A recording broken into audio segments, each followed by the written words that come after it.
How's it going? A little bit behind the dot here. Had to restart my computer. One of the windows just like got stuck open, so I was, I was like, okay, I guess I just need to restart this beast. It is what it is. Today, been around a couple of windows here. Today we are going to continue and hopefully kind of finish up the string of this stream topic, I guess you would say. We've been working with a library called TinyBase, which allows you to work with data and then sync it. There's a couple libraries that integrate it with allow it then TinyBase plus cr-sqlite, which is what we're looking at using, is it allows you to create a store, use it, write to a SQLite database, and then sync that SQLite database across devices, which is a pretty unique setup and very local first, which I appreciate. And up until this point, we got everything working except for the sync part.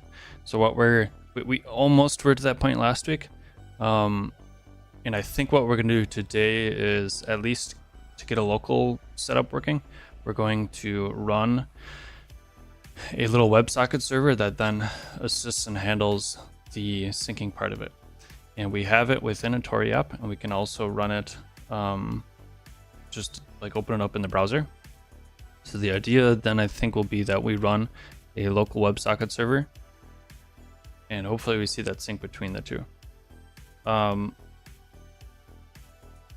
we'll see how far we get. Once that's set up, we'll see how far we are. And maybe we'll try to do more, but we shall see. Hey John, you know what? Here, I know what's happening. For some reason, here we'll switch over to just. For some reason, streamerbot does it always disconnects. So I always have to remember to reconnect it. It used to never do that, and now I just need to remember, and that's why those commands are working. I also didn't see it showing up in the chat here. I think it'll be fine, but let's just switch back real quick and sign in. There is an auto connect as well, which is nice, but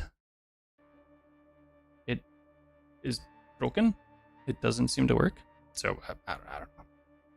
Okay, so now I should see. Now I should see something. There we go. Now we're getting the chat.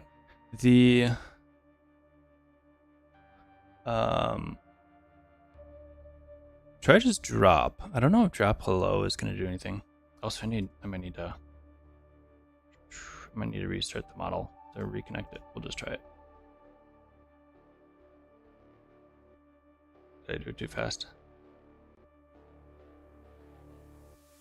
I swear there's always something little that I just forget to do, or something little is broken with this, which is a thing, but you know, what can you do? Prod overlay, let's try this. There we go. Okay, now I think if you do the exclamation mark drop, then it should work. When you do the word after drop, it is filtering it. I suppose that's the word, filtering it to like a specific item. So you could do like exclamation mark drop stars, or stars. Hey, there we go. And then if you do exclamation mark 3D and then text, that's when you can get like text to show up on the screen. Yep.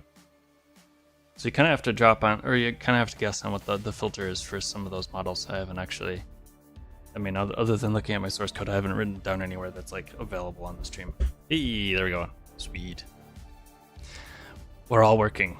And then I can do this was the other thing that I was. Hey, whoop, there. I can highlight the chat. That contrast is a little bit. I mean, I have to play around with that, but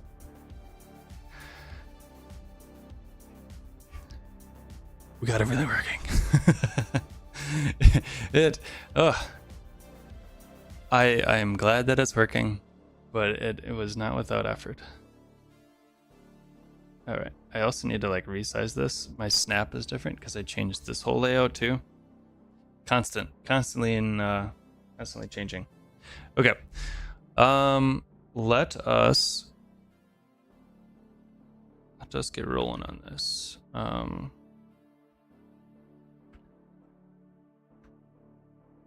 We are.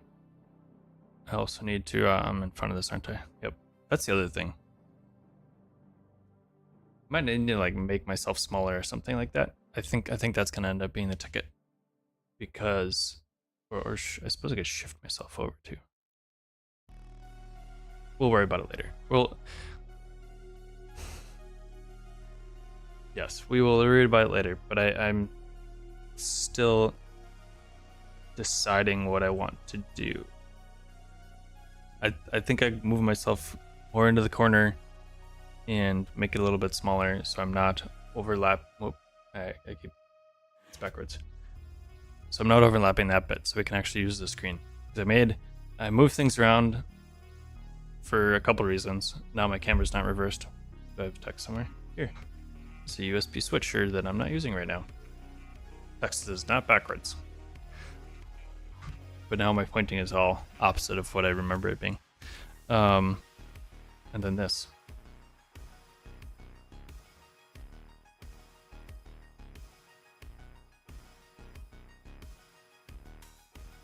People are messaging me. Okay, let's see. Let's see if we can get some of this done real quick.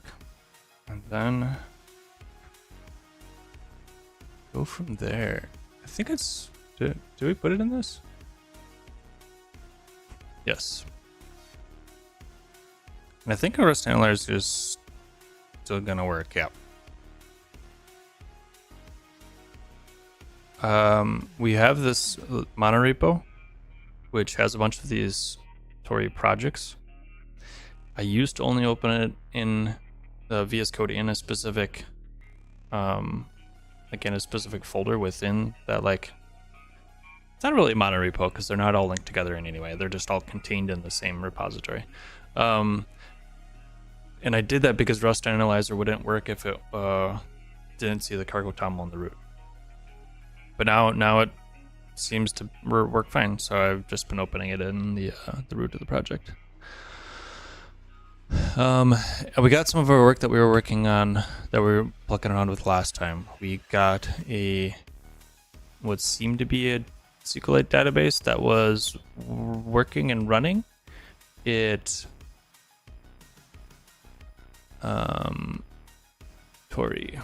It saved the data, so we should get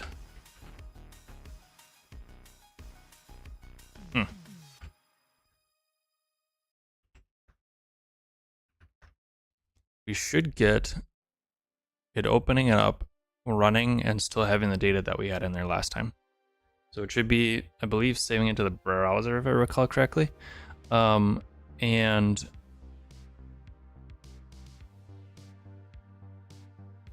here we go.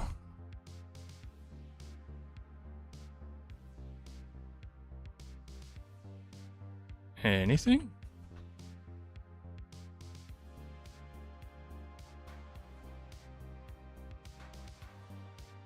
No data. What was the last thing that we did? Oh, here. This is also running. Okay. So what we're gonna try to do is run. Here we can look at the. It might just be. Yep. Okay.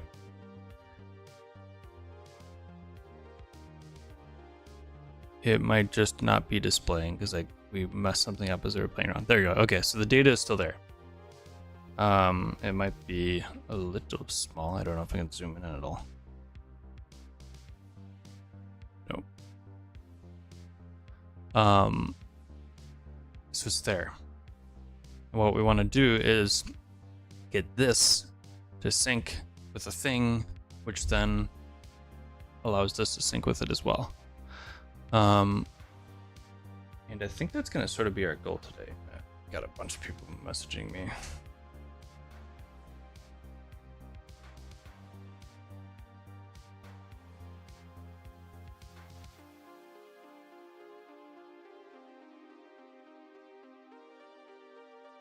Okay.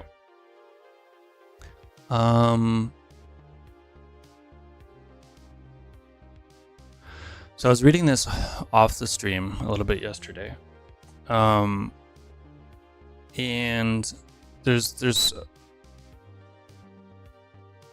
we're using TinyBase. TinyBase works with React.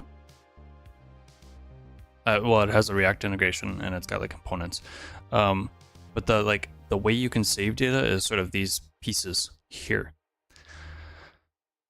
And within, so PartyKit would be like multiplayer. No, they don't. It doesn't go directly to PartyKit. PartyKit is like a multiplayer database thing where people can interact, multiple people can interact with it. So cr-sqlite would just be like local saving. IndexedDB would be saving it within the browser. And then these last three are like CRDT syncing types expectations. And we're looking specifically at cr-sqlite, which is part of the Vulkan project. And this, I mean, it says join the beta. So like, I think there's some expectation that there's going to be a, can't click on docs. It's because the Zoom doesn't like the Zoom. Yeah, it doesn't like the Zoom. Interesting. There's some expectation, I think, that it's gonna, they're gonna have a product which is like hosting these type of things. And with this, I thought they had other packages in here. I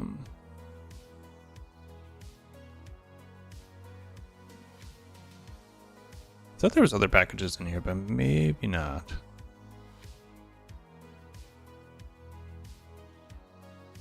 Okay, so we got some server stuff. I guess it's mostly cr-sqlite. But I think there's some expectation that they're going to offer like a paid server hosting thing that'll help or do this syncing for you. But in this case, we're specifically interested in the package cr-sqlite, which is unique for our situation for a couple of reasons. There is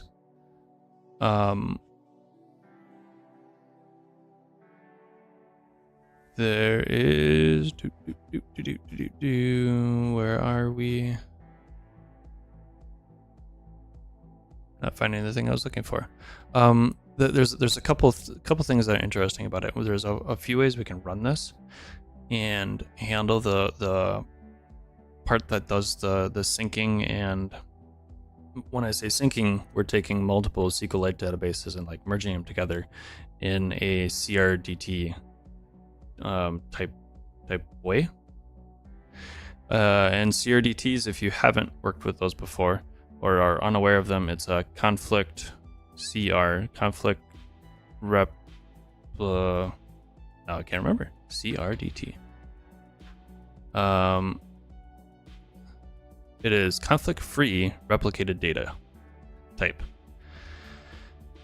And what that's doing is using a bunch of fancy functions to determine how to like merge two pieces of data together. If you've worked with like IDE typing, like word type things before, where you have multiple people trying to edit the same document, so like Google Docs, for instance, that is, I believe, done using a CRDT type logic.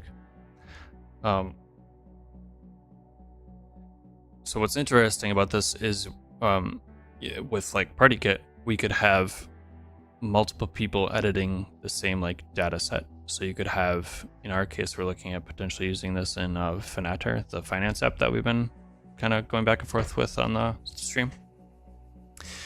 And we could have multiple people like working with the data or modifying it, and it'll sync between the devices. So the CRDT is nice and the SQLite is cool. And the SQLite, I think, is going to make it much easier to push towards the local first sort of setup. But what's also interesting is the fact that you can run this in like multiple different ways, and it's written in Rust. I think gives us some unique ways we can use this. Where on the web we could run it in a worker. In Tori, we could run it within the Tori app on the Rust side of things, and we could potentially run like a sync service in the Tori app on the Rust side of things, where you open up the Tori app and it syncs all the other devices that are on the network. There's probably a lot that needs to go into that to make that happen, but I think it's an interesting thing that we can play around with on stream, but also potentially work towards in the context of the app we're considering using this in. So coming all back around, I was reading through this yesterday, and there's a bunch of, I'm not gonna call it caveats, but like there's unique things that we need to think about, because it's sort of a different way to store your data, and obviously we need to think about authentication and tie it to a specific user, but it's a little bit more of a unique situation. So they have some notes, I guess you'd say, about when you consider an endpoint and that database. Are you syncing the whole database, or are you just syncing part of it? So there's different considerations you need to think about when you're implementing this compared to your typical auth plus hosted database that everybody uses. And this, we had looked at this before on stream briefly, but I had missed this line. So they have a example. I think we had actually come to this, and this is like where I noticed that you could toss this in a worker. So on the client, we can toss it in a worker, and it just does its thing.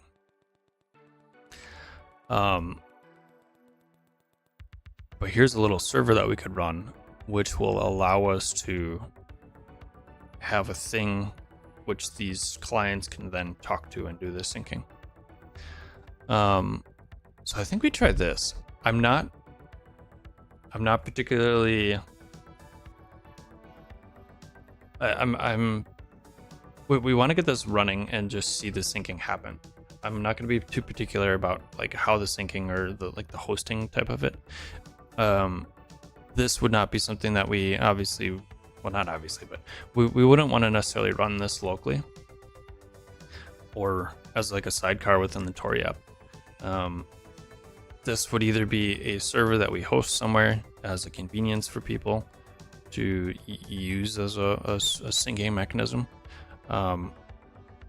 or they've got native Rust networking layers in progress, so we could potentially run this within the Rust side of things in the Tori app. So we could run it in the Rust side of things in the Tori app, but then also we could potentially host it at some point too. Okay, so let's try getting this running. Do we do it? So we have a Tori app. We have just the general source.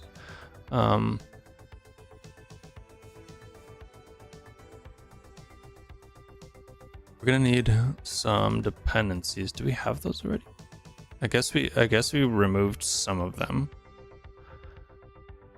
So what I'm gonna do is I'm gonna just create a separate file on the side. We'll call it sync server. I'm gonna assume we want JavaScript, and we need Vulkan WS server, which I'm presuming stands for WebSockets server. Like when we first were setting this up, we didn't actually. I remember copying and pasting a bunch of dependencies and then removing them afterwards.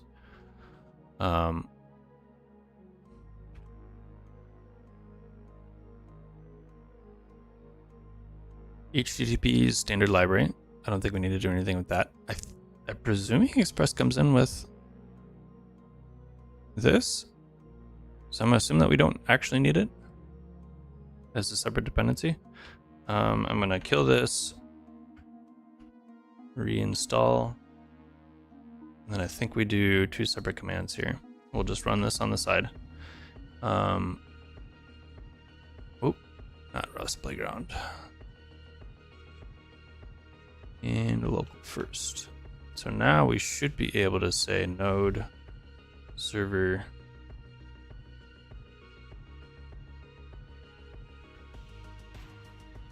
wait, we should be at the root, right?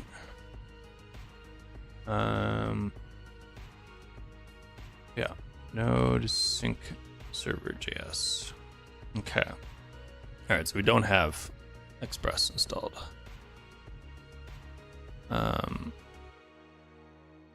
We're just gonna put it here. Chaos is our dependencies at the moment, but it's fine. npm install and run the sync server again. Okay, so it's watching for databases and polling. The DB folder is d/dbs.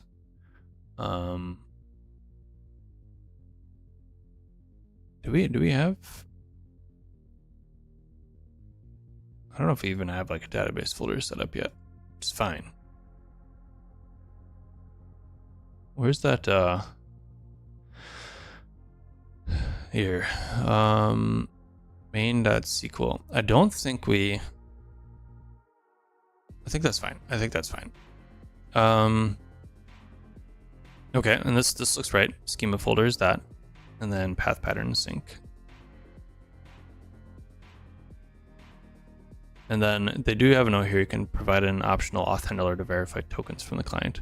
So what we could do is we could use the auth to determine which database file to sync. So like we could have multiple database files and work off of the what they call the single tenancy sync. I think would be a potential option.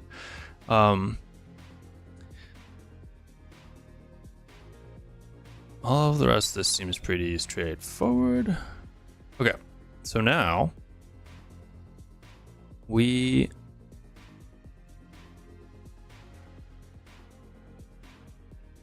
I have this tab open a whole bunch of times. Let's close a bunch of this. Okay. So one of the things we could potentially try is having the syncing and the networking happening on the Rust layer within the Tori app. That's not ready yet, and we will what we do regardless want to run our sync in a worker when it's on the web. So we would have to potentially deal with that, or take that into consideration when we're setting this up to bundle only the type of sync that we want depending on the context. So if we're bundling it for the web, then we want to use a worker. If we're bundling it for within the context of the Tori app, then we would want to use like the Rust networking side of it. And I think We'll have to see with the native Rust networking layers, how those pan out. But I think regardless, even if we did a worker within the web view, that's not the thing doing the actual like that's not the server handling the sync. So it might be fine even within TinyBase to just handle the sync completely within the web view. Okay. The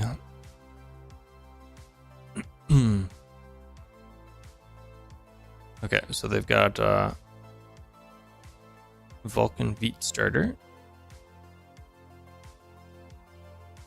So it's using, all right. So we don't have a sync worker right now. And what they're doing is they're setting up a hook to then just handle the sync. And I'm assuming there's some expectation of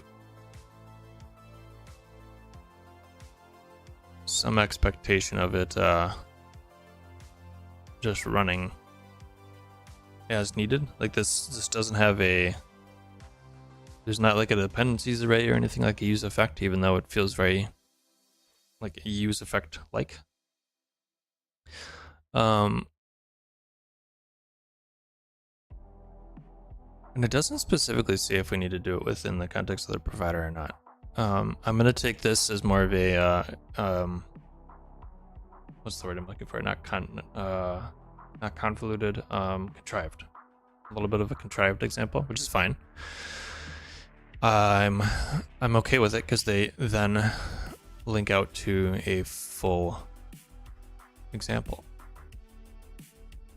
So their sync worker they're using TypeScript. Not too big of a deal. We can pull this bits out. We are going to make a similar file that's called syncworker.js. Pull out the TypeScript bits because we are not digging into that too much. I suspect we might need to pull some of this in. I don't remember what we have. Create database provider.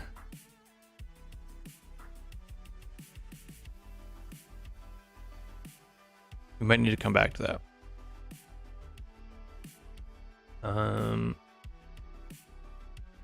And then in the app, it's doing a use DB and then a use sync. DB name comes in, so it's doing this use sync. All right. So we've got this app. We've got the React context set up with the DB provider, and that is doing a render props to an app, setting the DB name. I think the expectation with this setup is that you could make that dynamic. So if you're using something like PartyKit, every time somebody starts a new room, you can have that room name determine the database that it's syncing off of. But in this case, we didn't need that, so I just hard-coded it. We are setting up here the context and the DB name worker. So worker needs to be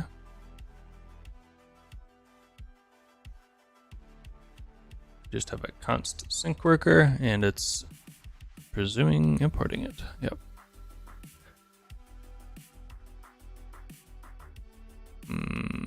Let's import it right here. Okay. So I think that's all of the little bits that we might potentially need. Let's go ahead and start our server, or our TinyBase app again. The TinyBase app has a before run command.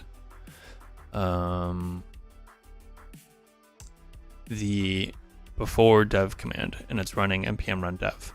So this is when we're running locally. The TinyBase app is hitting like the dev server started by Vite.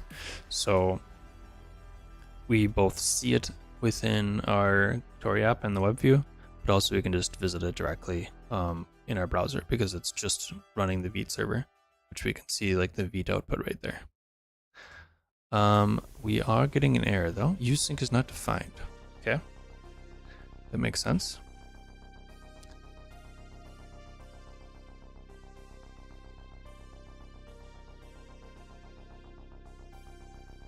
No code actions available.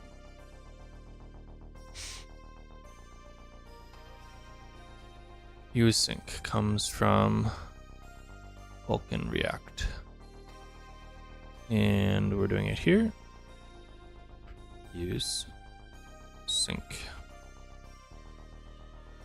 So I presume there's some expectation that this will or does work with other front-end frameworks besides React. We're going to debug here. But the one that they have so far is React, and it seems like it's mostly to set up the hooks. Get endpoint is not defined. Where are they defining get endpoint? Okay.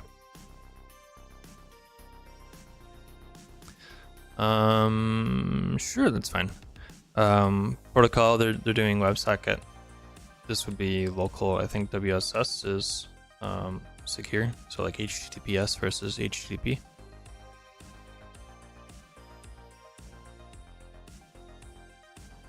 And what are we working with now? Okay, so it's running. We're not getting any specific errors. If we go over here, it doesn't specifically say it's doing anything.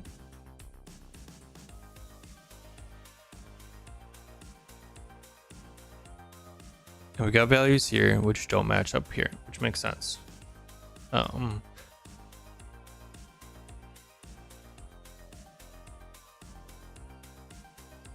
Got that cough. Now the question is, how do we see that it is running and doing syncing? It doesn't say anywhere that it use query add data, drop data. So this is a bunch of button clicks to like add or remove data. So if we add something, we do get the new value. Kind of wish this, I guess if we expanded it, it works a little bit. Okay, we could also put it at the bottom too. That. We're gonna dock right. Oh, you can dock to full. Oh, nifty. Okay. So it's definitely adding it.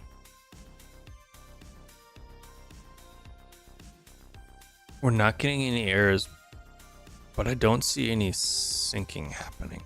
And I'm not certain how we could dig into and understand what specifically is happening here. We do have this in a worker, which means that we might need to deal with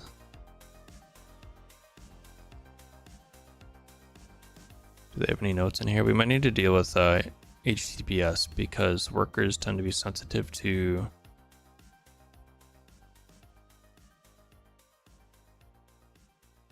that. Okay, so this is Vite Express. I wonder why it's using Vite Express. What's the difference there? But this is pretty much what we have.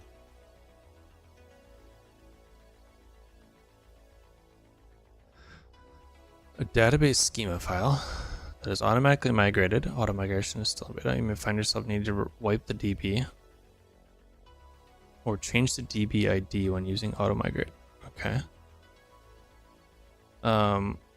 We could try changing the DB name. Shut everything down. Closing server. We will kill this.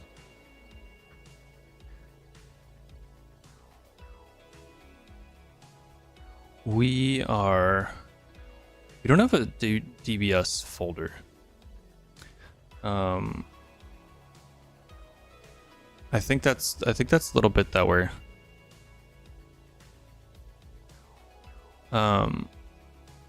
they actually have they got an example on, not YouTube.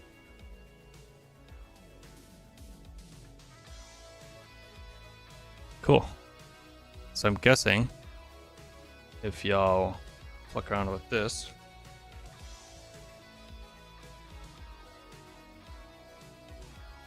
Hopefully, is that? It looks like it might be clickable. We'd be able to see this updating as you click on it.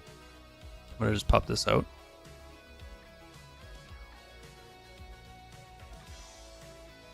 We'll put it right there. Okay. DB name. So I'm assuming we need to do something with the DB name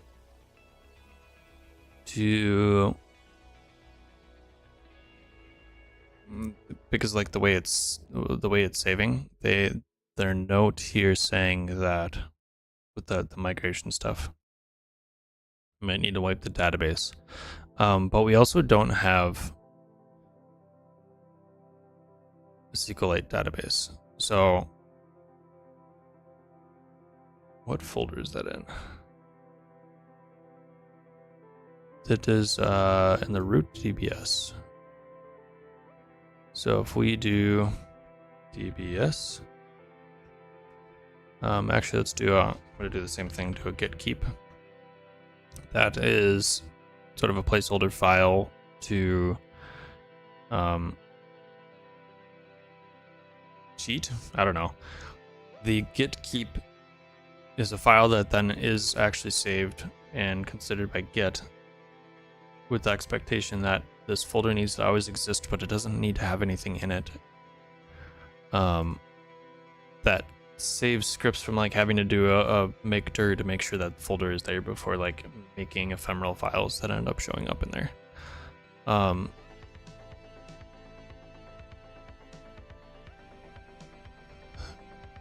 So there's definitely ways around doing that, but okay. So create DB provider. So it's using the browser DB. This is definitely using SQLite. Let's see what their, oh yeah, their sync worker is using this. Yep. Okay. Create DB provider. Start config. WebSocket client. There's a sync worker. Is there anything in the root? Okay. I think we kind of looked at this actually already. There's rooms. A room is based off of like the name that comes in. So when you load, it creates a room name. So this wasn't actually a party kit. We've definitely looked at this before because we used bits of this. Yep, that generates a random room name. And schema content. Okay. So I think our root is doing the same. And now if we look at our main, let's open this up on the side here. It's doing, oh, not our main, our app. Excuse me.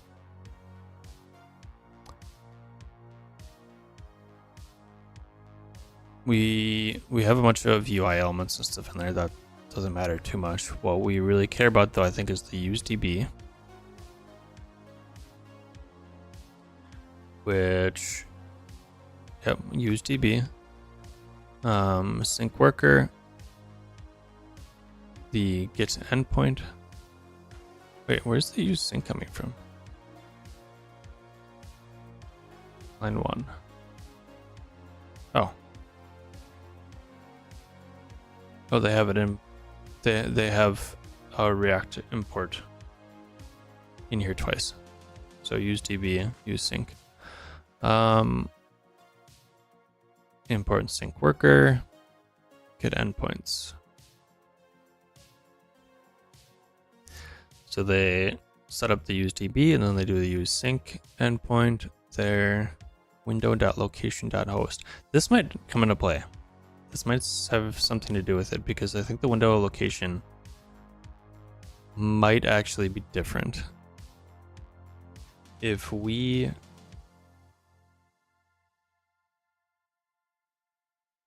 I guess that That being said, if we have everything else set up as expected, which it feels like we do, the rest of this starts to get into Vulkan specific syntax versus the kind of helpers on top of it that come from TinyBase. Use query. Get endpoints. Let's log out some stuff in the endpoint. I bet you some of this is built-in expectations around what context we're running this in which I think this is going to give us an unexpected value when we're running it within the context of the Tory app.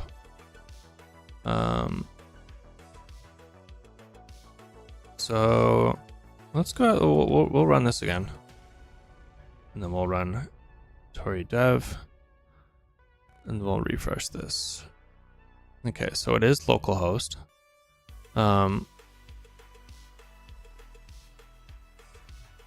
So it's definitely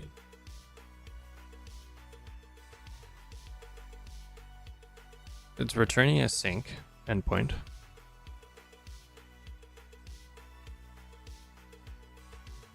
And it's doing it based off of, where's the, okay, so this is the host, localhost 1420.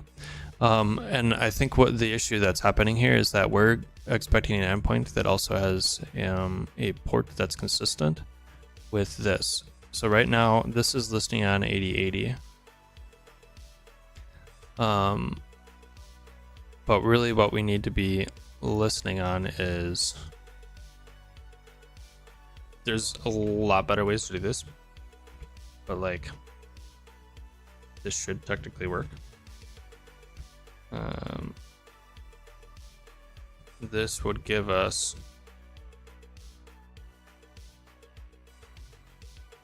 const sync URL equals this. And we can log that out just to confirm. But I think what's happening is that it's getting a different sync URL.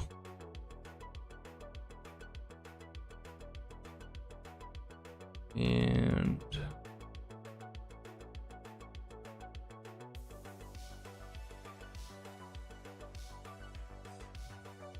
it briefly showed something interesting. Okay, so it's going to WebSocket, localhost, 8080 sync.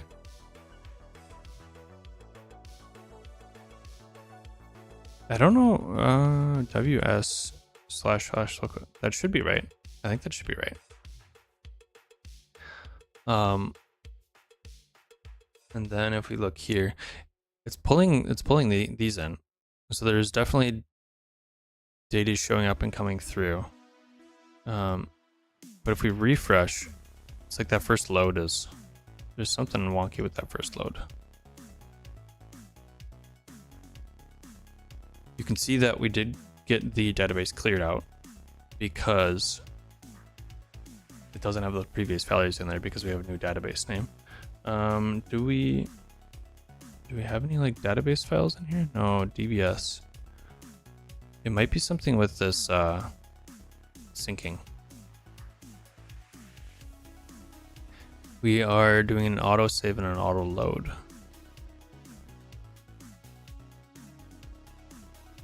This sets up view store, persisters, and this is setting up the view store, and this is setting up the to-do store.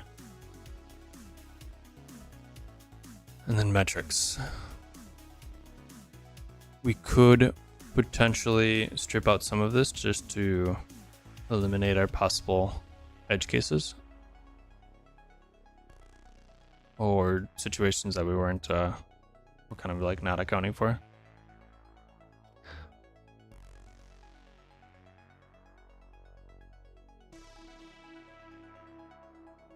They're definitely not syncing though. But if I save and we get a hot reload, the data's there, which is kind of interesting. So like it seems like there's something going on with that auto load.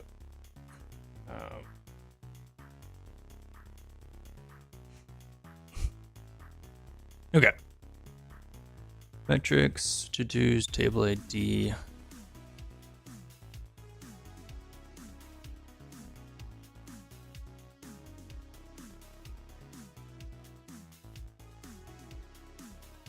Pending.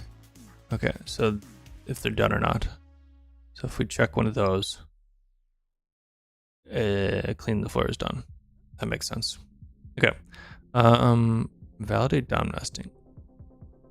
Okay, that's sort of something unrelated.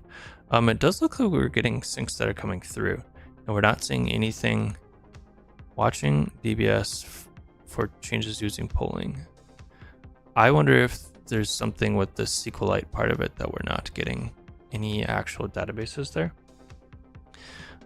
We should be doing an auto save. Is there something additional that we need to do within TinyBase to actually save the database? Reading, writing to store. There is a specific delete. There's a persist. Schema isn't persistent.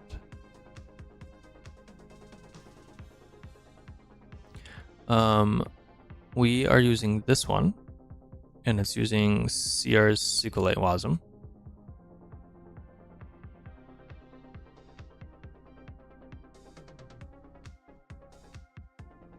There is specifically a persister.save, but we've got automatic loading and saving turned on. So it's auto loading and then auto saving, which should mean that this is theoretically working as we expect. And it's got the cr-sqlite wasm persister. This should be the thing that's actually persisting the data.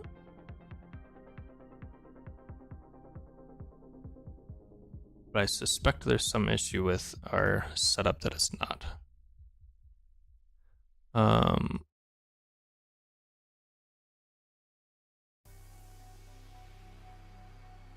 Making queries, so persister.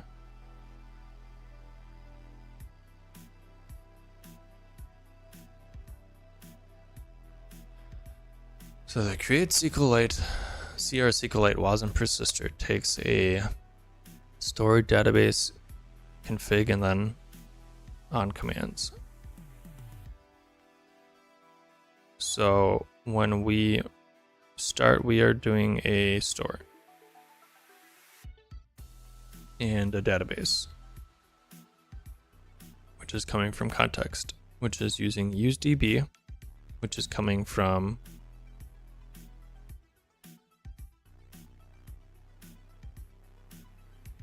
the Vulkan React. So the database is coming specifically from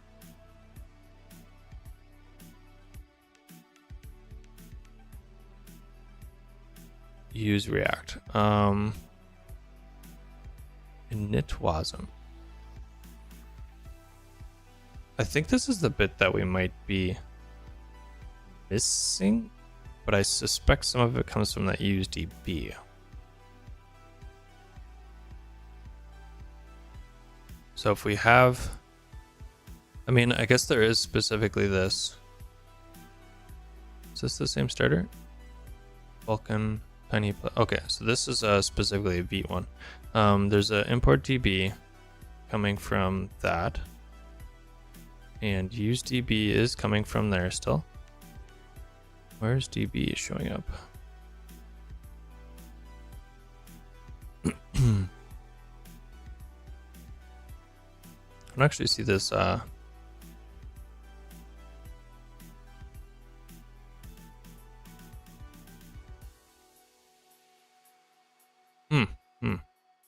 Okay, so I think I might see part of what's happening here. We are doing a use create persister. There's a store. the store is doing the cr-sqlite wasm persister. It's taking context DB, and then it needs to have context DB on as a dependency. We also have the checkpoints set up with that, but I don't know that that matters too much. And then we need a persister. Because we're, oh, wait, wait, there's two? What are these arrays? The downside of this, of a function with a whole bunch of args, is you kind of have to then, like, once you get past 2 or 3, and we're not using TypeScript, so that's not helping us out much. But the use create persister takes a whole bunch of args, so it's not always just reading through this. Like, I see this, I didn't have that in there, but also I have this checkpoints, which isn't specified here. So now I have to like go back to documentation or something to figure out persisters, and then okay, now I need to find the persister. There's got to be a create persister here somewhere. Hook. Actually, that might be in UI React.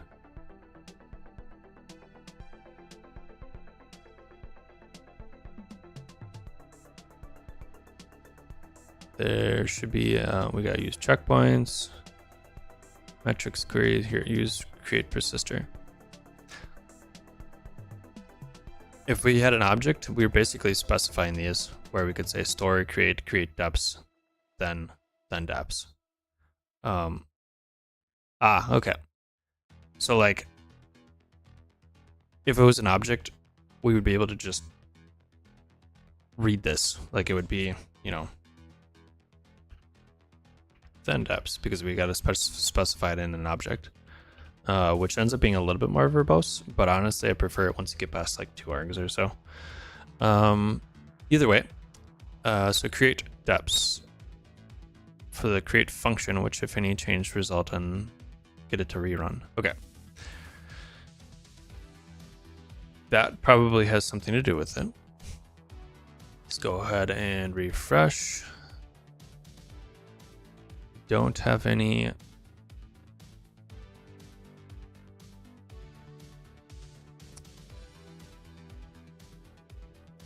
It's weird that it's only working on the hot reload. Still tells me that there's something wrong here. So we have we might just rip out some of these checkpoints just to make sure that we aren't doing something funny. Use create store.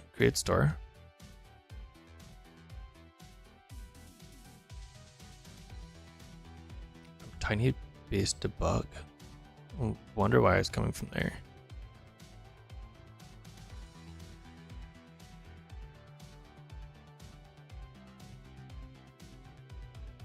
So there's the create store function.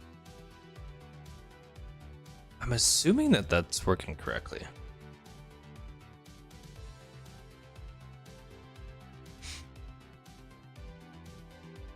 We've got an add data callback, which I'm assuming we're doing in some of here. So what they're doing is just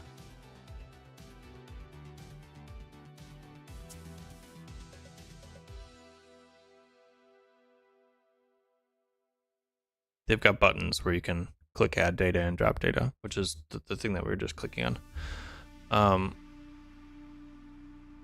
So this might...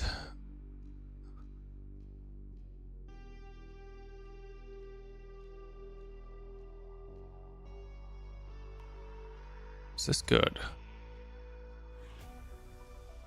SQLite API.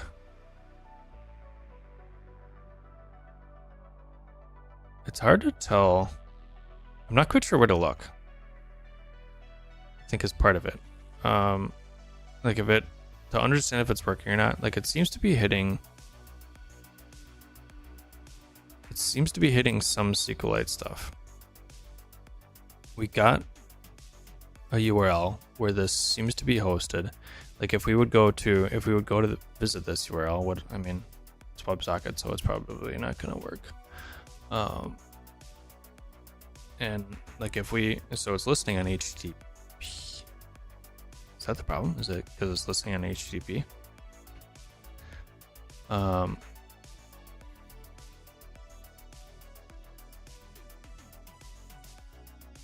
I think that's probably fine. Let's double check. What is there? They might have different sync worker. This all, I believe, is the same.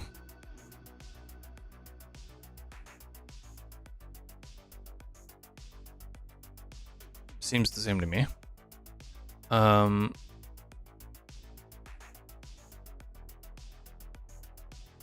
Yep. And then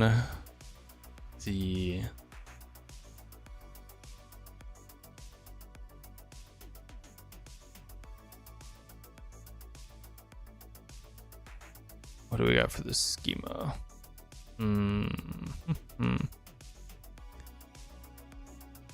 I think that's the same as well.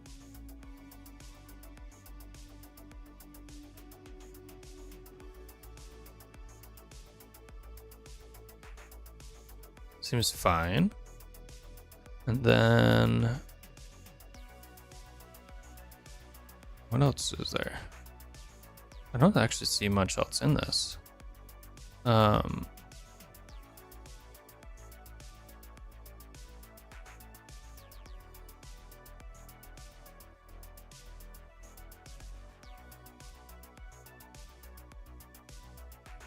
So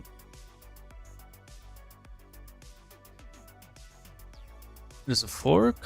I'll try to deploy demo here. It doesn't actually say.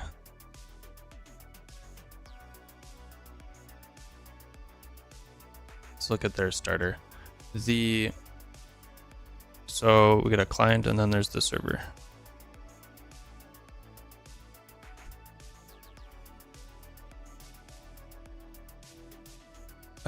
I mean, we're running the folder in the right. We're running the function in the right folder. I don't think this matters.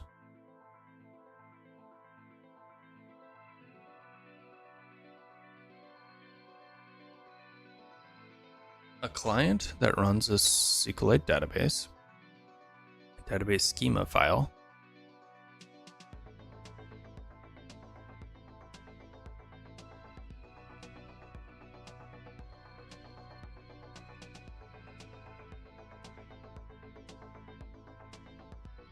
And that seems to match up with this. I don't know. I don't think the Vite Express is really doing much for us here. Just that this is a Vite starter, so I'm presuming that there's some, basically just use the Vite one, the installed Vite server. So I can't imagine that there's gonna be any issue there.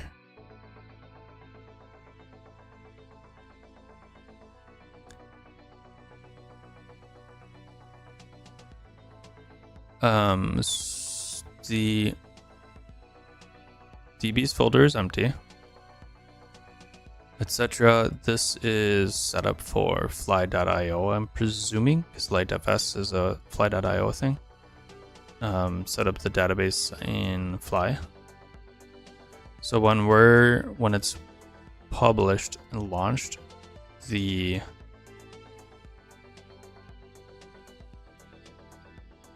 server that it's going to hit to do the sync is going to be based off of the URL where it's loaded, which is served from the same spot. So it's going to be syncing via fly.io once it's launched. So like if we would click on, like if we go to wherever the demo site is, deploy demo, you can see that's on fly.dev. Might be a little small, but hovering over it there. And actually that's the same one that I shared earlier, right? TinyBase. Oh no, slightly different, but same idea.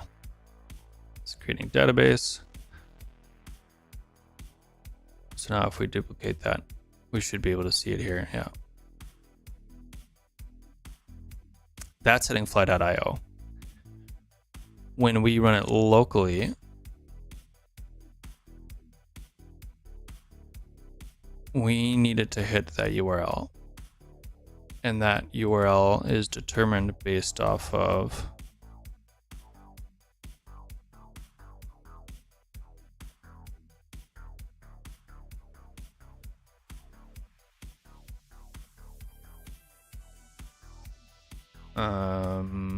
this setup is a little bit different than the other one.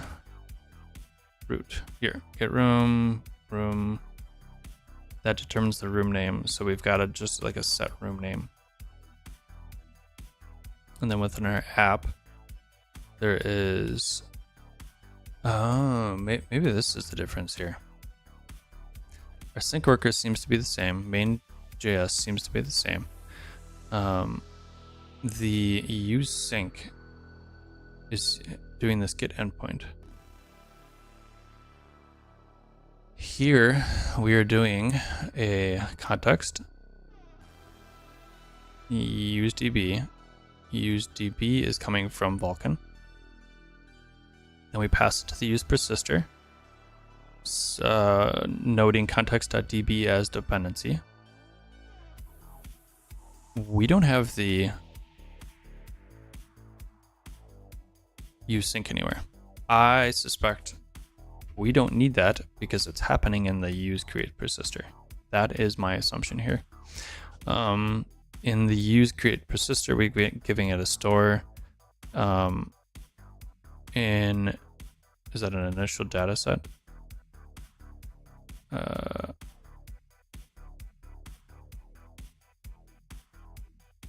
We might just actually switch to that initial data set too.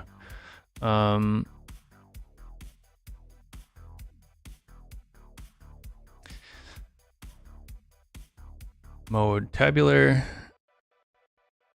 context DB, here auto load. So that is definitely a big part of the difference, I think.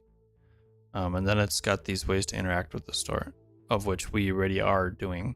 Additionally, we have a view store, which needs to also have context.db as a dependency. And we have the metrics and checkpoints. The checkpoints setup. I'm gonna take this out since I don't need it. I don't think I actually use this DB import anywhere, but so I think that's part of it. I think that's probably a big part of it. So if we go here, let's do a refresh. We see some data there. Clicking through, we're getting the same sort of issue, I guess you could say. And it's also possible the worker might be coming into play here too.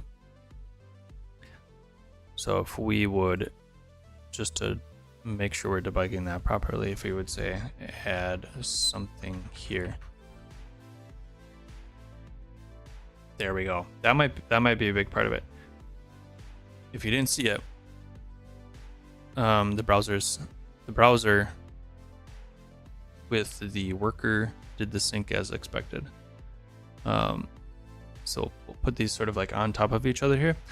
So if we have syncing set up within cr-sqlite and TinyBase to handle the SQLite file and sync it across these multiple browser instances.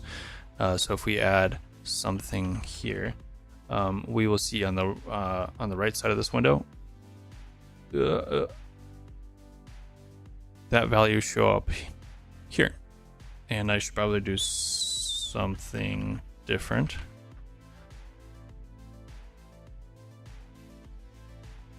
And then here.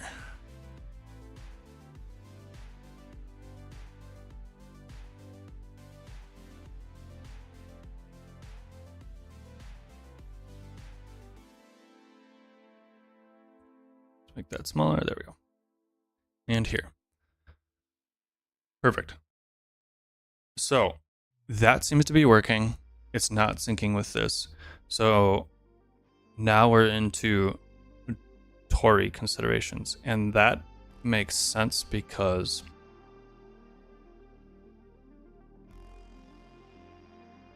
I'm expecting there's some sandboxing going on, and hitting localhost ends up being a sort of a different consideration here. So the question would be, what time I got? We've got the syncing working.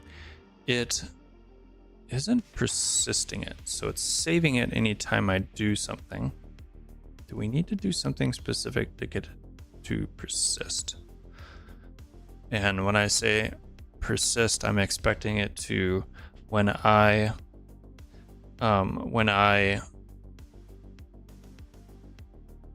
interact with it or click a button or something like that, when it saves, I'm expecting like a SQLite file to be saved out. So potentially we have a poor assumption there.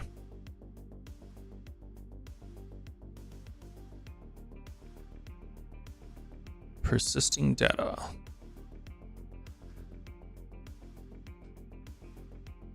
So let's use explicit save or load data. So there's a persister.save. And then there's the automatic version.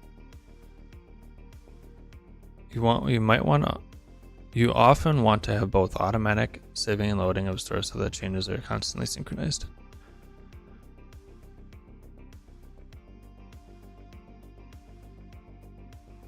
The create methods for all persister objects takes an optional on ignored error argument.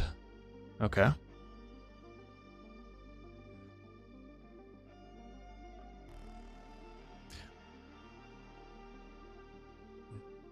Is database persistence different? So we are kind of using this. There's the .save.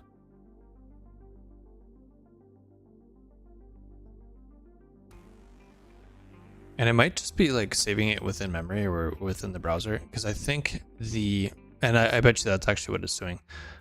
And that explains why we're not actually seeing that file.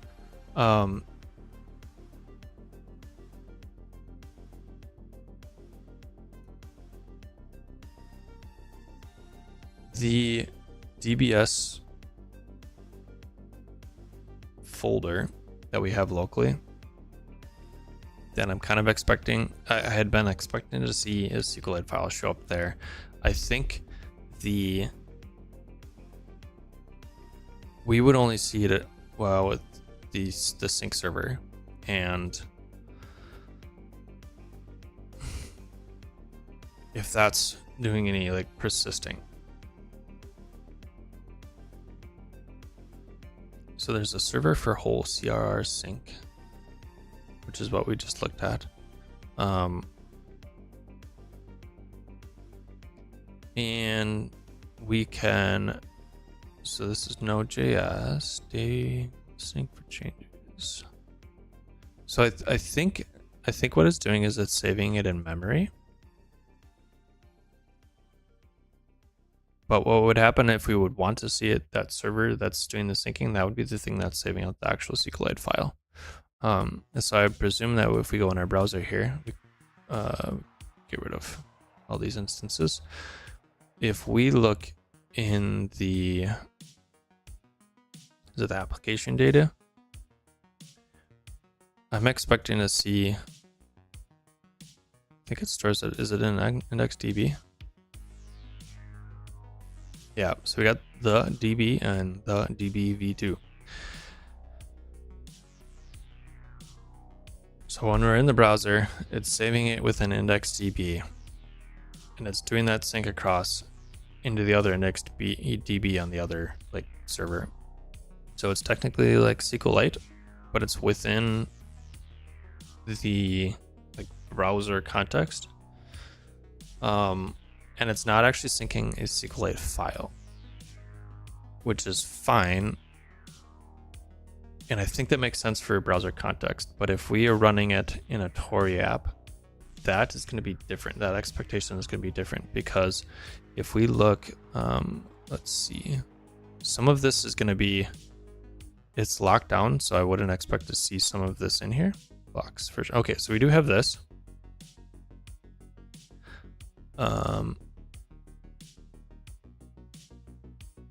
But let's look at the network tab.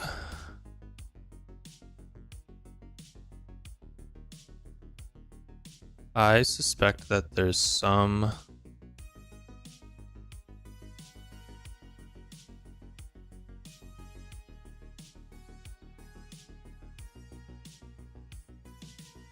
networking issue going on here. I'm presuming is going to be the thing that's tripping us up here, because we're getting the data. We're definitely getting the v2 data.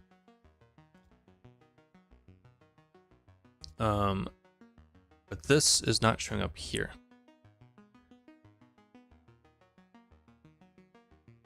Is there any way we can be a little bit more verbose about our server listen port? We're listening.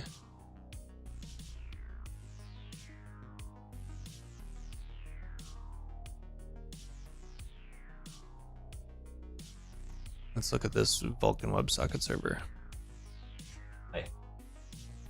Yeah, I see you look at my green screen.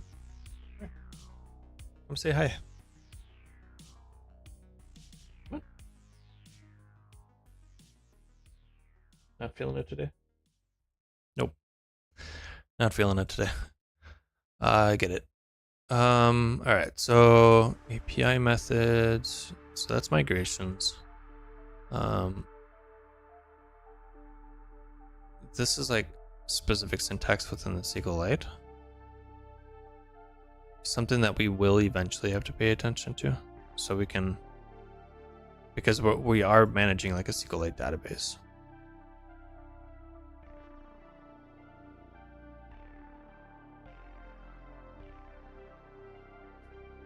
They have some notes about CRDTs, custom syntax, syncing.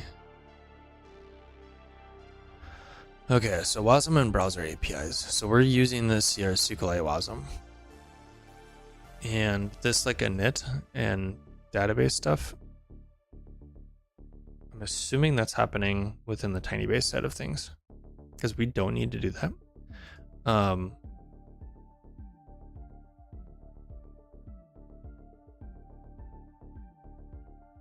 In an appropriate environment. I wonder, are we able to like write it out? That's sort of, I think I have two curiosities right now. We're using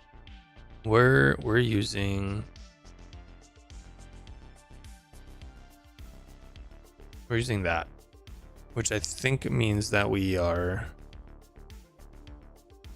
that's the thing that's making it save in the browser.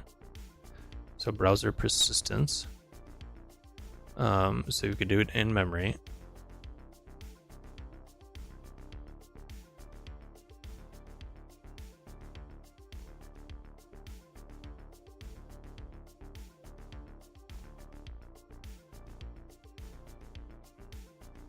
I suspect that that's the thing that's happening there, which is fine. I'm not expecting to get everything working today, but if it works enough in a way where we can start implementing it and then come back around and like this, I mean, this is clearly saving, and it's saving within the browser.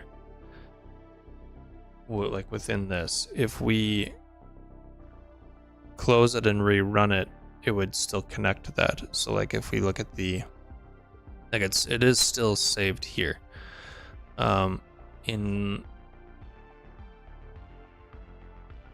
So like we could set that up and have somebody start using it, and then we could work on the actual syncing between. And I think there's ways that we can like click a button to save the file out. We might need to ask. There is a TinyBase Discord that I have joined. So I feel pretty good about using this. And if we implement it and get to the point where we need to dig into it further, I think we can always ask there too.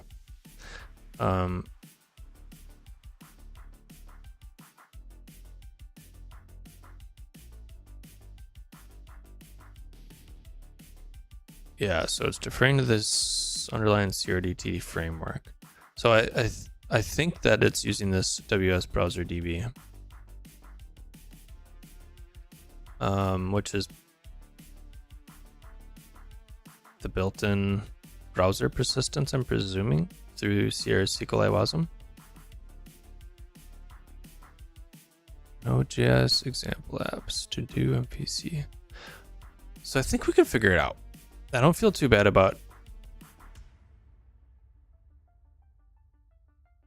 pulling this in and then dealing with that at a later point. Like, I think we spiked out enough of this that I feel pretty good about it. Like, if we go into any of these,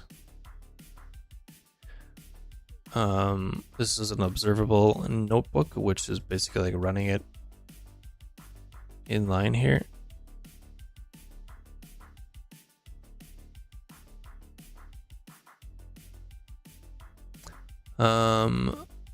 So this is importing the WASM build, creating a database, and merging two databases. So this is actually doing SQLite WASM. And it's pulling it from esm.sh, but it's doing it in memory. If you want persistence, pass a file name other than memory. So I think that's kind of the crux here, is that we need to, I'm presuming it happens within the cr-sqlite WASM. And or something to do with the provider.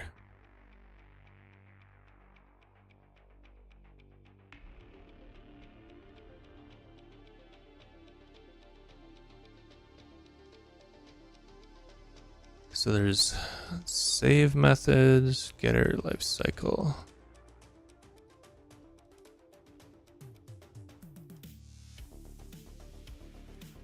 So this definitely has a, maybe if we don't give it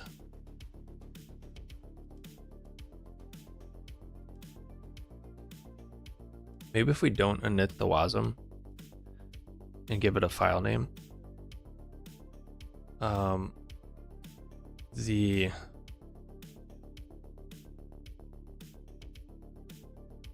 give me 1 second. Let's turn those notifications off.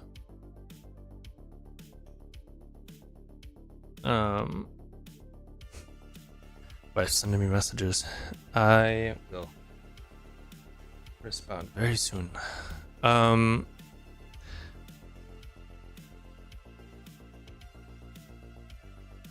Stop load. I think that's the bit here that we're missing. This does an init WASM and then opens. I think that is the piece that is handling like the file part of it. But I'm not quite sure how that's gonna work within a hi kitty. Hi. What are we doing? I don't want you biting that. Can we turn around? So you're not tempted? Yeah, this is the part you had questions about. This is a really good example. I think if I would have a suggestion for, I think their name is James, is working on TinyBase. Is that James? James Pierce. If I would have a suggestion, I would, this example right here is, it's pretty shallow, not in a bad way, like in a good way. I think it's easy to see how everything's put together and kind of grok all of it, because it's not there's not a whole ton of stuff going on. but it feels like a lot of the stuff is happening in this file here. And if we just had a couple comments like, this is what this piece is doing, this is your expectation out of this, I think that would be really helpful. Just as a little bit of sugar on top of understanding what's going on. So I think this bit here, use DB and the provider that's coming out of cr-sqlite, means that if we go here, this bit, I'm guessing this means that we're running it in memory. Which actually, let's give that a quick check. Let's see what the API is here. There's a DB ID, a schema, and endpoints. DB ID is what we're using to, where's, there's a DB name. What's DB ID?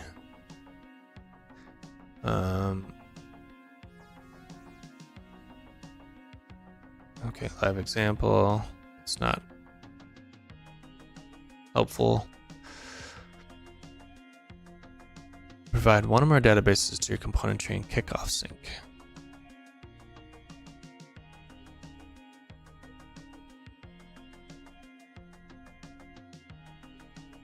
Okay, there's not really any docs there.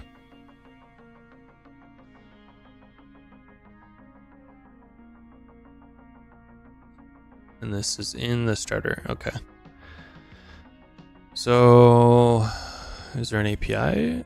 Appendix. All right, let's look at the package. No, that's not what I was hoping for.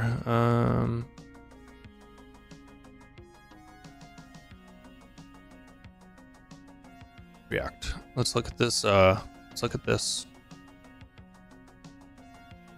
context provider. See if we can pull any information out of it. So we have XSplat API. So we're creating context. And that's create React context. Okay, create context, null, with a bunch of types.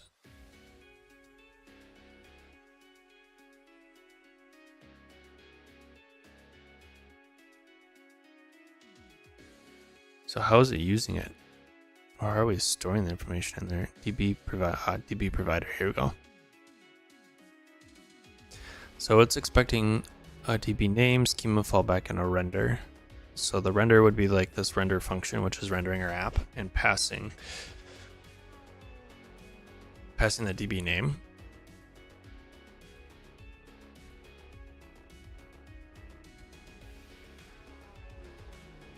DB context. I don't see anything that's actually like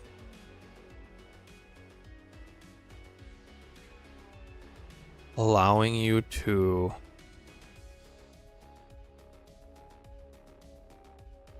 be factory.getHook.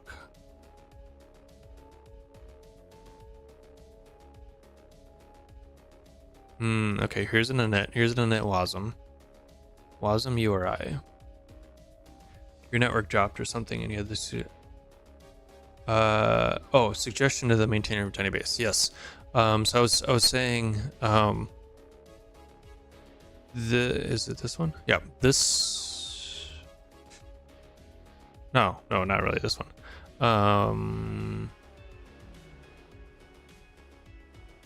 This file, app.tsx. I think and maybe one or two of the other files here.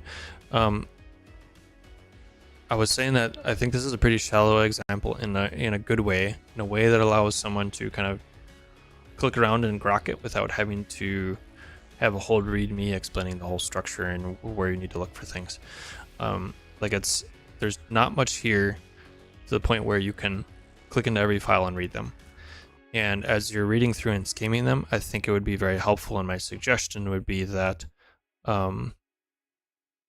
especially since these are just taking a whole bunch of args, add comments and just comment out or link to the docs where this is being used or where it's coming into play. And that might help. Like, now that I've looked at the docs, I know that this is like a dependency array. If I'm just skimming this, I'm not going to know that. And so there's part of the like link out to the documentation, but then there's also the like why portion of it that isn't really clear just from reading the code. Like, I can see the code and I understand what it's doing mostly, but this is something that somebody is saying that their code doesn't need to be documented because it's written in a way that you can just read it. I don't think that's a good stance to take, because your code doesn't necessarily have the why. Why are you using this function versus another one? Like, use create persister. I can presume the reason for using that hook, but if you specifically say we're using this hook because of this, I think that's really helpful for that like additional context, just to get you to like understand how to scope into specific pieces that you need to actually use, and why am I going to use this piece versus this piece. And you can put that in the docs too, but it's not always clear when you're clicking around in the docs unless you're literally reading the docs front to back, which I highly doubt people do. Okay, so I don't think we're going to be able to solve for this networking part. I think we can eventually figure it out, and I think it has something to do with also has something to do with that SQLite file. We're not getting that SQLite file saved out, and I think there is some built-in expectations or assumptions where we're not doing this and it's doing it in memory, which is why we're seeing it in index.db and we're not seeing a file. But also, can you save out a file when you're in the browser context? So like, that might be fine when you're in a browser, but it would be really nice to like have a button to also download the SQLite file or something. So I think we can work with this. I feel like I have enough of an understanding what is going on that we could like work within this. And the fact that Vulkan also has Rust and is expecting to do some native Rust networking, I think we can handle that within the Tori side of things as well, because there's just straight up no syncing happening right now. So I feel good about it. And it's going to take a little bit to get there anyway, so hopefully they figure things out before I have to end up digging in and figuring it out myself. Yeah.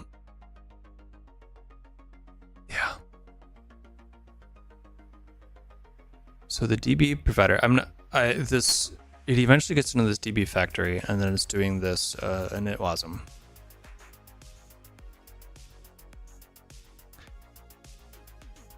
So to save out a SQLite file, it might be fine keeping it in memory. We might want to see if there's a way that we could like call a function or something to save out.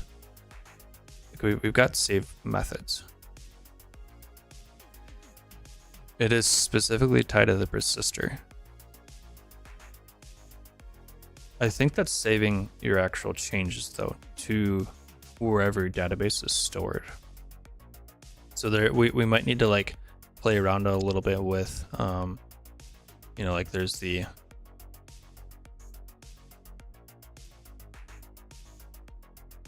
local file stuff. I think we could potentially set up multiple persisters.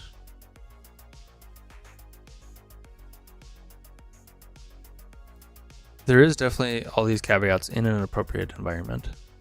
And I think that's the bit like, I know why they're saying that.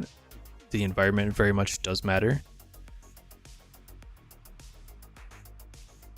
but I kind of need to dig in now to understand like what's appropriate.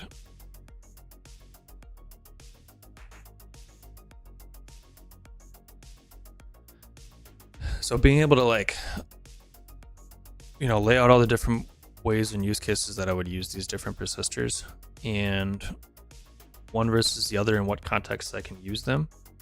And some of it might be too where we might in the browser have to use IndexedDB, but it would still be nice to be able to save out like a SQLite file, and like have multiple layers of or ways that we can do persistence.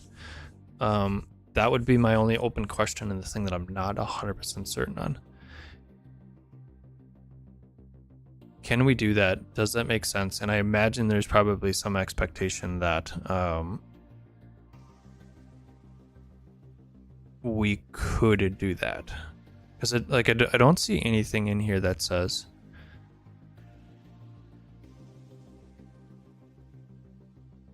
I don't see anything that is specifically saying you have to use one persister.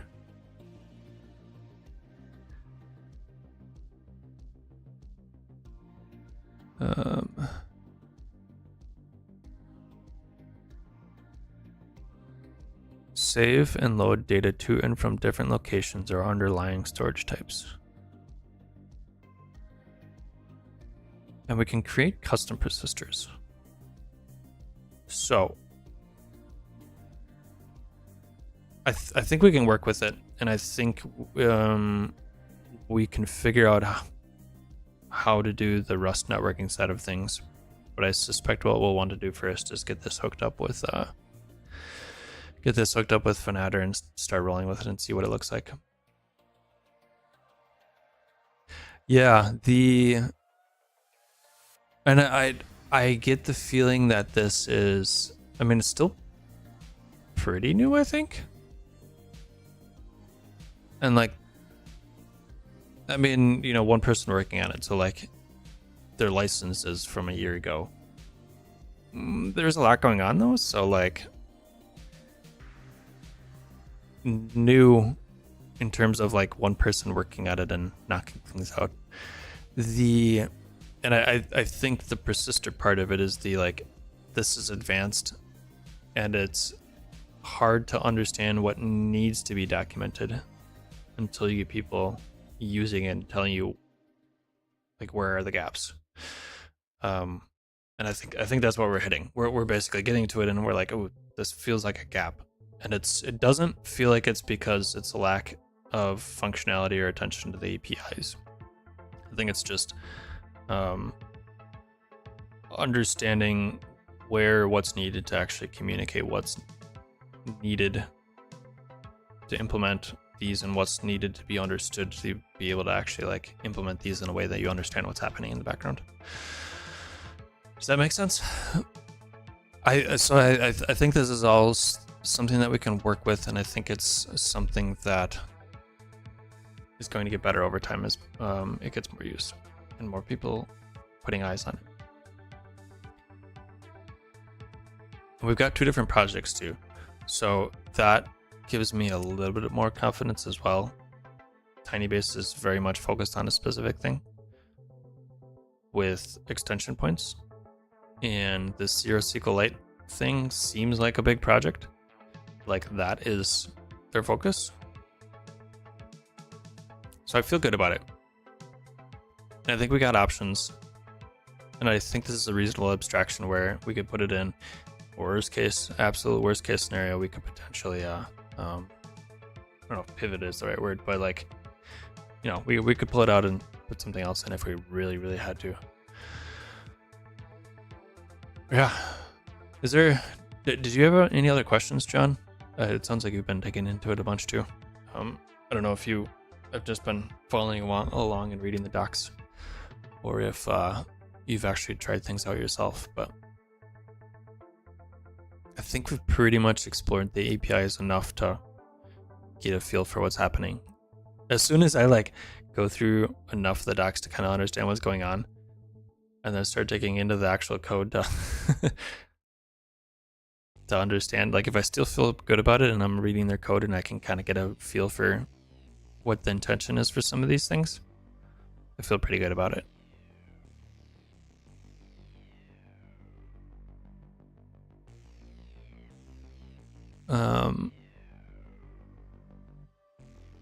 Oh, interesting. Yeah, that React strict mode. Optimization could be serialized by DB name rather than at the top level. Interesting.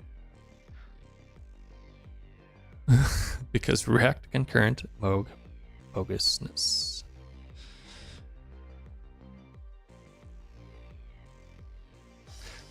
So I think that's sort of the ticket here, is that if we want to, I think we work within memory. At least for the moment, we could work within memory, and then have an option to write it out to a SQLite file. I imagine that's going to be doable. And I think a lot of what's happening here is just expectation that you're running from memory. You've been meaning to kick the tires? You've been in the Hano RPC world. It sounds very vaguely familiar, but that's about as far as it goes.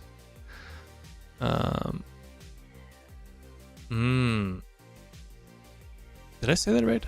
It's Japanese. Hono. Hono?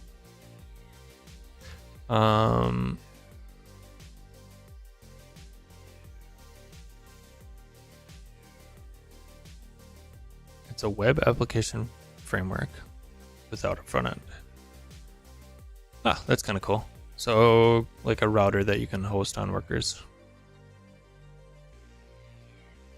Okay.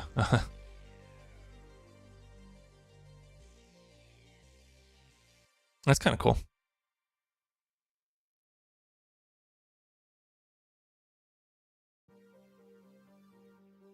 Cool. Yeah, I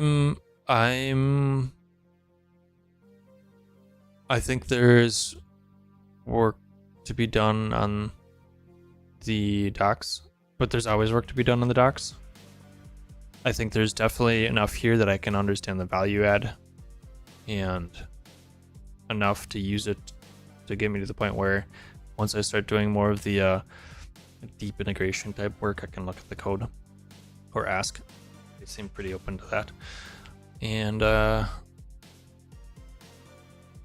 yeah, all the different integrations really, it seems like they really thought about that. So I like it. I think that's where we're gonna end it though. Yeah, people pinging me work questions. So back to the daily grind, as it were. I think I feel good about this. I think we've got it working and syncing within the multiple different browser contexts, which makes me feel pretty good about it. I think we can figure out the Tori app side of things. I don't know that it's going to be worth doing in stream for the moment. Woo! I need like confetti and stuff too. Well, I guess that's sort of what the drop down stuff is too. Oh, speaking of which, here, if we do a drop, I think this is my favorite part. If we do a drop and at the same time do one of these, it interacts, but like the HTML layer is still a little wonky, but it's kind of cool. Physics. Wow. So I feel good about it. I think it's probably going to be something that we try and use. I don't know that we're going to do any more streams on it, this specific POC in general, but we might, as we dig into it and use it in the Fanatter project, that might end up making being good streams. So next week we're going to do a different topic. I think I do want to. There is a RFC that Amr, who came on the stream a handful of weeks ago, they've been doing some work for their with Crab Nebula, which is their place of work, trying to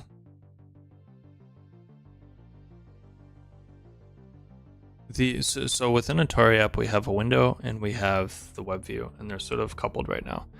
I've always kind of been interested in seeing what it would be like to have like multiple different web views or multiple different layers or things within a single window. But with the architecture that was originally set up, it was very difficult because everything was fighting for being on the main thread. But something that they've been trying is splitting that out to where we could have multiple. Can't remember if it's app handles or window handles. I don't know. They changed something with the handle to where they could have like multiple web views.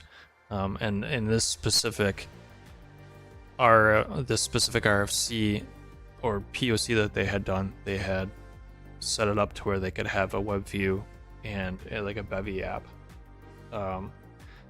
which is really interesting. And that's kind of the thing that I always wanted to like dig into and try, because it would be really cool to make a game and have the HUD be like HTML layer. It's almost speaking of integrations, it's almost like this. HTML for the text, you get all of the like that declarative nature of CSS, and then WebGL for the physics part of it, and they're kind of just mashing them together. In the same or in a similar manner, if we get a web view that would be like the HUD on a game, I think that'd be really cool. Really cool way to think about it. And I think there's a lot of like neat integrations with like immediate mode, eGUI type layer, and a web view layer, multiple web view layers. That's not quite sure why you would need to do that, but the different type of like layers would be really interesting to play around with. So that might actually be what we play around with on next stream. We'll see. Either way though, next week, Tuesday, we should still be good for Tuesday. Really need to like start scheduling these out. But tentatively, but really feeling the interest to try that out next week. So next Tuesday, I will see you then. Otherwise, I'm looking for my button so I can actually hit it this time. Here we go. Okay. Next Tuesday. I'll see you next time. Thanks for stopping by, everybody. Thanks, John, for hanging out. And I'll see you next Tuesday. Bye.